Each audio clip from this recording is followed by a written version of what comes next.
चलिए आज की क्लास स्टार्ट करते हैं। आज हम लोग त्रिभुज के बारे में एक छोटा सा चीज जानेंगे। देखिए त्रिभुज के 3 भुजा होते हैं, ठीक है। त्रिभुज के 3 एंगल भी होते हैं, ठीक है।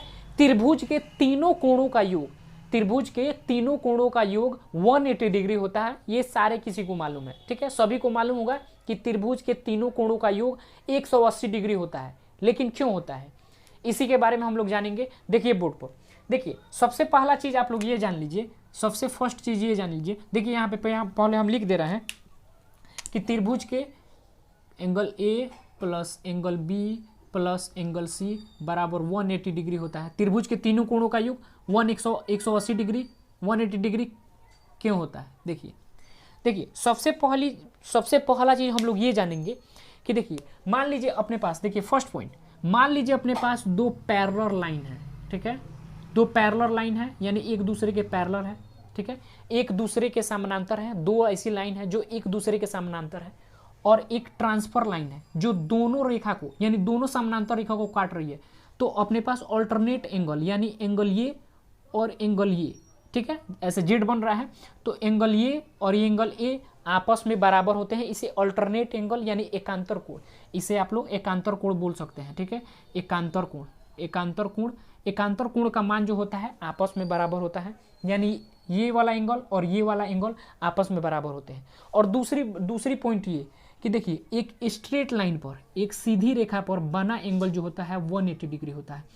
ये सभी किसी को मालूम होगा कि एक सीधी रेखा पर बना एंगल 180 डिग्री होता है हमेशा। तो देखिए कैसे हम लोग प्रूव करेंगे, angle A, angle B, angle C का सम 180 डिग्री होता है। देखिए हम लोग क्या करेंगे, देखिए बी और सी के समानांतर एक लाइन खींचेंगे, ठीक है। बी और सी के समानांतर एक लाइन खींचेंगे पैरेलल, ठीक है। ये वाली लाइन जो है पैरेलल खींचे हैं, ये इसके समानांतर हो गया ये वाली लाइन। तो देखिए बी और सी के पैरेलल हम लोग एक लाइन खींचे जो ए से गुजर रही है। देखिए बी और सी के पैरेलल हम लोग एक लाइन खींचे हैं जो कि ए से गुजर रही है, ठीक है। अब देखिए ये वाला एंगल जो है बी, ठीक है, और ये वाला एंगल जो है सी। तो देखिए ऑल्टरनेट एंगल के अनुसार एंगल जो सी है क्या इसके बराबर होगा, एंगल सी ये होगा।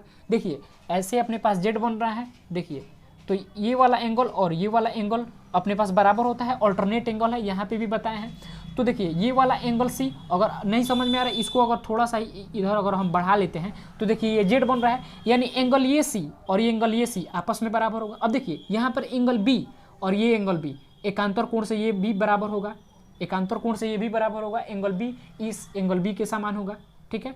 और अपने पास यहाँ पर एंगल ए दिया है, ठीक है, एंगल ए। तो अपने पास प्रूव हो गया कि एक स्ट्रेट लाइन पे बना एंगल जो होता है 180 डिग्री होता है। अब देखिए एंगल ए, एंगल बी और एंगल सी का मान 180 डिग्री होता है, अपने पास प्रूव हो गया। तो ऐसे हम लोग प्रूव कर सकते हैं, ठीक है, कि त्रिभुज के तीनों कोणों का योग, त्रिभुज के तीनों कोणों का जो योग होता है वो अपने पास 180 डिग्री होता है, ठीक है। आशा करते हैं आपको समझ में आया होगा। अगर समझ में आया होगा तो चैनल को सब्सक्राइब जरूर कीजिएगा और ज़्यादा से ज़्यादा शेयर कीजिएगा, ठीक है। मिलते हैं हम लोग नेक्स्ट क्लास में, तब तक के लिए धन्यवाद।